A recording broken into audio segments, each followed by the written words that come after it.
Welcome to this session. My name is Reverend Dr. Isaac Boaheng, an adjunct lecturer and a supervisor at South African Theological Seminary. I want to thank the organizers for giving me the opportunity to present my paper at this important conference. The topic for my presentation is Navigating the Complexities of African Mother Tongue Bible Translation, a study of the Boaheng-On translation of the term magoi in Matthew chapter 2, verse 1. Bible translation is not merely a linguistic exercise, but a vital tool for the planting and spread of Christianity. As such, Christian missionaries who pioneered missionary work in Africa also became the pioneers of African Bible translation in the modern era. Like any other enterprise that is undertaken by human beings, Bible translation is faced with a lot of challenges. Translators and translation agencies across the continent constantly grapple with these challenges as they strive to present a version of the Bible that is both faithful to the original text and appropriate for their target audience. As Christianity continues to expand in Africa and more Bible translations are done, the need for studies on strategies for navigating challenges confronting translators cannot be overemphasized. In response to this need, the paper that I present explores how a combination of exegetical, theological, and socio-cultural tools might equip African mother tongue translators to deal adequately with some of the challenges they face. To do this, the study considers how the term magoi in Matthew chapter 2, verse 1 has been translated in some Akan versions of the Bible, and to arrive at a conclusion where an ideal translation is proposed. The research is a literature-based study that employed 3 key steps, and the steps are: 1. Exegetical and theological analysis of the word magoi within the context of Matthew chapter 2, verse 1 to 12. Number 2, sociolinguistic analysis of Akan sociocultural terminologies related to the Greek term magoi. And the third one is a comparative study of the Akan rendering of the term magoi in Boaheng-On, Akuapem-On, and Asante-On versions of the Bible to arrive at a solution to the difficulty inherent in translating this term. At the end of the study, it was found that Bible translation is a complex activity that goes beyond the mere search for linguistic equivalence to a deeper engagement with the ways meaning is shaped by the interplay of language, culture, and theology. The study contributes to translation studies in Africa by recommending guidelines for African mother tongue Bible translators. To continue, I want us to consider who the Akan people of West Africa is. The Akan people comprise various smaller ethnic groups who share similar cultural and traditional practices but speak distinct Akan dialects. They primarily inhabit regions of present-day Ghana and parts of Ivory Coast or La Côte d'Ivoire. As the largest ethnic group in Ghana, the Akan include major subgroups such as the Ashantis, the Bonos, the Hafus, the Fantis, Agonas, the Achems, the Akuapems, the Akwamus, the Dentres, the Kwaus, the Asinchifus, Nzema, Ivalue, Ahanta, and Sefi people. Despite variations in pronunciation and accent, most Akan dialects are mutually intelligible and allow for communication across different Akan-speaking community. It is a historical fact that the Akan people who first migrated to present-day Ghana were the Bonos, and others also arrived later, and again from the Bono people, other Akan subgroups were formed.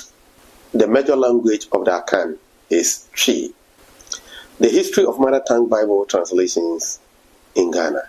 The history of mother tongue Bible translation in Ghana dates back to the mid-19th century when foreign missionaries recognized the need to break their linguistic barrier in order to enhance their evangelistic effort.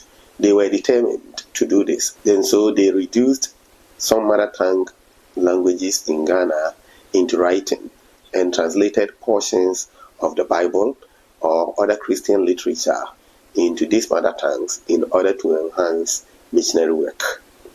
One of the earliest known Ghanaian contributors to Bible translation was Jacobus Eleazar Johannes Kaptein, who lived from 1717 to 1747. He was a Ghanaian by birth, and he was the first sub-Saharan African to study at an Europe university and to be ordained in the Dutch Reformed Church. He came back to his people as an ordained minister and then translated the Matthian version of the Lord's Prayer into his Fante mother tongue, and Fante is also one of the Akan dialects. This work became a reference point for some other translations that came later. The Ga, Akuapimchi, Ewe, and Fante languages were the first to receive Bible translation. So in terms of full Bible translation, these were the ones who first received Bible translation. And we cannot say these things without mentioning Johann Gottlieb Christarer, who was a Basel missionary and tried to translate the four Gospels and Acts into Akuapem and later published the Twi Grammar in 1875. Johannes Zimmermann translated the four Gospels into Ga in 1855, and later other versions of the Bible also were produced. As I speak, we have Akuapem Twi, Fante, and Asante Twi Bibles within the Akan communities, and the Bunu Twi Bible translation is ongoing, which is a case in point in this particular presentation. It started in 2017, and the New Testament has been published, whilst the Old Testament is still being done. When one studies Bible translation in Ghana, two major translation philosophies come to bear, and they are formal equivalence, that is word for word translation, where the translation is approached in such a way to preserve the structure and wording of the original languages of Hebrew, Aramaic, and Greek. Such a translation philosophy prioritizes literary accuracy, and it aims at keeping the original grammar, sentence structure, and idioms. Among the English versions of the Bible, we have the King James Version, the New American Standard Bible, and the English Standard Bible, leaning towards this kind of approach. The approach has the strength of maintaining theological precision and helping readers of the Bible engage with the original context and the original language of the Bible, and of engaging with the text original linguistic and sociocultural context. However, it can sound unnatural and become difficult for people to understand. Another translation philosophy that is often used in Ghanaian Mother Tongue Bible translation is the dynamic equivalent translation, which aims at conveying the same meaning from the original text to the contemporary audience without necessarily keeping the sentence structure or keeping the words that are in the original text. We have such Bibles as the New International Version, the New Living Translation, and the Good News Translation as those which employ this mostly. Such a translation makes the Bible more accessible and makes new readers or people who are not familiar with the ancient culture to easily understand the Bible. However, in some cases, some nuances and deeper theological meanings are lost or interpreted for the readers rather than allowing them to wrestle with the text and arriving at their own meanings. Having said this, it is important for me to say that no single translation philosophy can be used to translate the entire Bible. And so when you take any Bible translation, at least those in Ghana, you'll find that one translation philosophy does not run through. So we have aspects of literal translation, we have aspects of dynamic equivalent translation. However, we normally label Bibles as either literal or dynamic, depending on which philosophy is more prominent in the translation that is done. If we take the Akan Mother Tongue Bible, for instance, in Jonah chapter 3 verse 8, both the Akuapem Twi and Asante Twi versions translate the word sackcloth as funeral or mourning cloth, and this is expected to evoke the same meaning as what it evoked when the ancient audience were asked to wear sackcloth. So here we find a dynamic approach to the translation. However, in Romans chapter 16 verse 16, both versions still maintain holy case. They use expressions which are equivalent to holy case, and they are being literal there. I have said this to point out that we don't have just one translation philosophy being used throughout one version. Having said this, let us come to a brief exegesis of the term magoi within the context of Matthew chapter 2. Here I will not go into the background study, the contextual issues concerning the text, the authorship, and those things. I will move straight to the exegetical analysis. The expression magoi has a rich historical and cultural background. Magoi has Persian and Babylonian origins. In its original context, it referred to a priestly class among the Medes and the Persians. These priests were known for their expertise in astrology, dream interpretation, and various forms of divination. The Babylonian and Persian empires had astrologers, sorcerers, and diviners who advised the kings. And so we find in Daniel chapter 2 verse 2 that Nebuchadnezzar summoned his magicians, enchanters, sorcerers, and Chaldeans to interpret his dream. So it was a common practice. The Matthian description of these people as coming from the east probably suggests that they were from Persia or Babylon, regions known for the advanced astrological studies. In the Hellenistic context, the term magoi could denote astrologers, sorcerers, or magicians. In some cases, it carried negative connotations, as seen in Acts chapter 8, verse 9 to 24, where Simon Magus is portrayed as a deceiver, a charlatan, or a magician. However, Matthew presents the magoi in a positive light, depicting them as sincere seekers of divine truth. Their knowledge of the stars and the interpretation of celestial events led them to search for the newborn king of the Jews. From the Jewish perspective, magicians and astrologers were often viewed with suspicion and outright condemnation. The Torah explicitly forbids sorcery and divination. We find this in Exodus chapter 22 verse 18, Deuteronomy 18:10 to 12, Leviticus 19:26, among others. According to Ben Richardson III, ancient wise kings often had counselors or sages as advisors, and this tradition is reflected in the portrayal of Jesus as a kingly figure like Solomon. In his view, the presence of the magoi in Matthew's account reinforces Jesus' royal identity, yet their actions set him apart from Herod. Craig A. Evans also argues that the best translation of magoi is magi rather than wise men. He explains that magoi were likely magicians, astrologers, or priestly scholars from Chaldea, known for their expertise in interpreting celestial phenomena. According to Buckley A. Newman and Philip C. Stein, the nearest English term is astrologers. Matthew most likely has Babylonian astrologers in mind, without any negative meaning. The conclusion then is that most New Testament scholars will prefer astrologers, people who could interpret the movement of stars, as the best rendering of magoi. Now we come to the concept of magoi among the Akan people. There are two possible words that could be associated with magoi. The first is nyansa. In many Akan dialects, the word nyansa translates to wisdom, and its etymology provides insight into its meaning.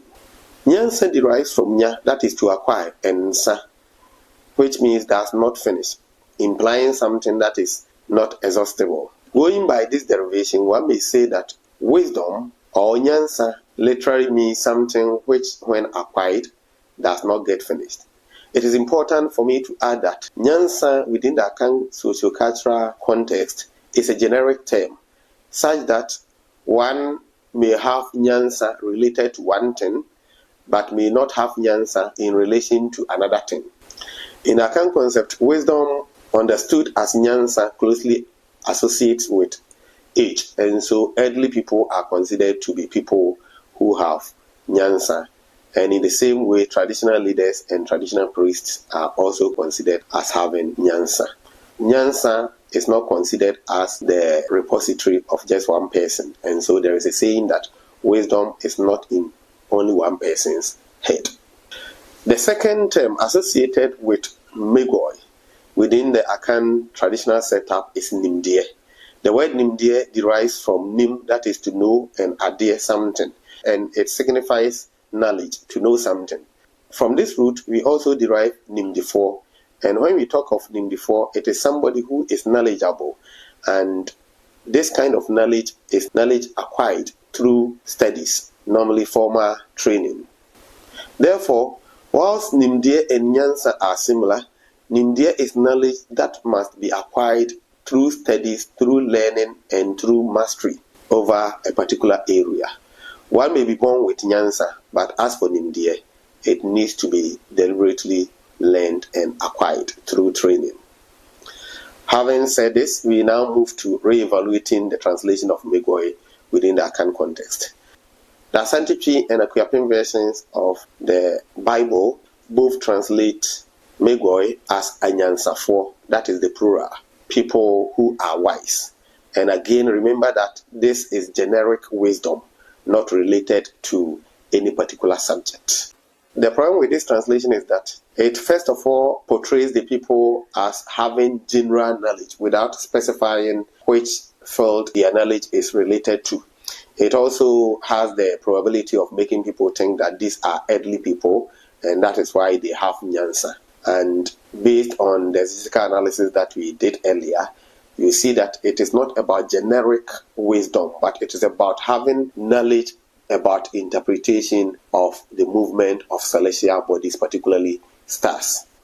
Given this understanding, I argue that the translation of magoi as anyansafoɔ is not culturally, theologically, and linguistically appropriate within the Akan context. The term nimdeɛ is a better term. Nimdeɛ, as mentioned earlier, has to do with knowledge that is learned and acquired through practice and training. These people were people who were trained, they had learned it, and they had knowledge in interpreting the movement of celestial bodies.